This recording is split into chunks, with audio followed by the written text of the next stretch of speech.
Welcome to Bedtime History. Have you ever wondered what it would be like to be a king? Would it be an easy life or a hard one?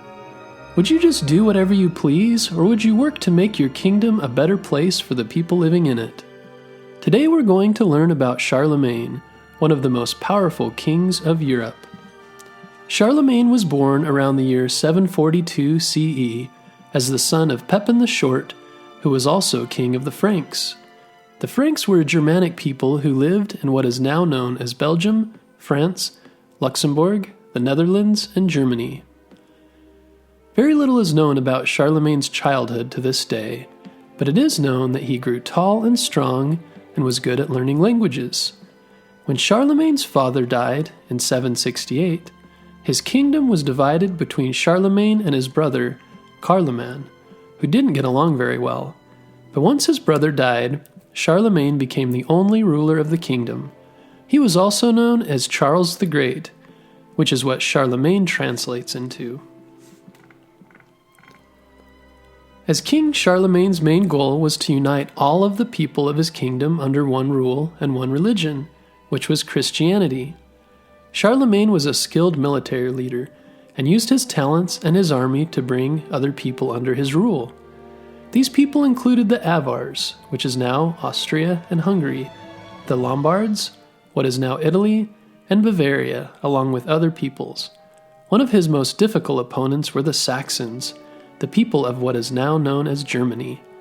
They resisted him fiercely, but Charlemagne was determined to bring them under his rule, even though it required a great deal of violence and cruelty. Charlemagne was known for doing whatever it took to reach his goals of growing his kingdom. Also, anyone he forced into his kingdom was required to adopt the Christian religion as well. Charlemagne had a large family with multiple wives and as many as 18 children. It was also very important to him that his children became educated. At the time, only monks knew how to read and write, but Charlemagne believed it was important for kings and their families to be educated. This was very out of the ordinary for his day. Despite being cruel to his enemies, Charlemagne was known to be a good father. During the time of Charlemagne's reign, the Christian church, based in Rome, was concerned about being taken over by its enemies. Because Charlemagne was Christian, he gave much of his money to support the church in Rome. The leader of the church in Rome was called the Pope, and at this time his name was Pope Leo III. In order to create a strong alliance between Rome and Charlemagne, so he could protect them, Pope Leo III crowned Charlemagne Emperor of the Romans in 800 CE on Christmas Day at St. Peter's Basilica in Rome. This gave people and leaders throughout Rome even greater respect for Charlemagne. After taking control of much of Europe, and even though he did it in a very violent way, Charlemagne did a good job at taking care of the lands he had conquered. He allowed people to keep most of their laws and customs and let them rule themselves. Because he believed in education, he had schools built and used his money to pay teachers. He also pushed for schools to use an alphabet that was the same everywhere, so people could communicate better within his empire. He also wanted the economy to be strong in his empire.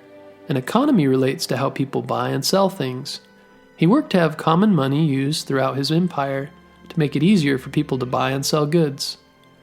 He ordered the construction of a great canal, the Fossa Carolina, to connect the Rhine and Danube rivers. A canal is a man-made river. The uniting of these lands and the result of his reforms are called the Carolingian Renaissance. He also became known as the Father of Europe.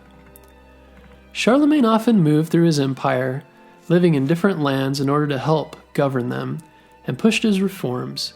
He was also known to be very athletic. He liked hunting, horseback riding, and swimming.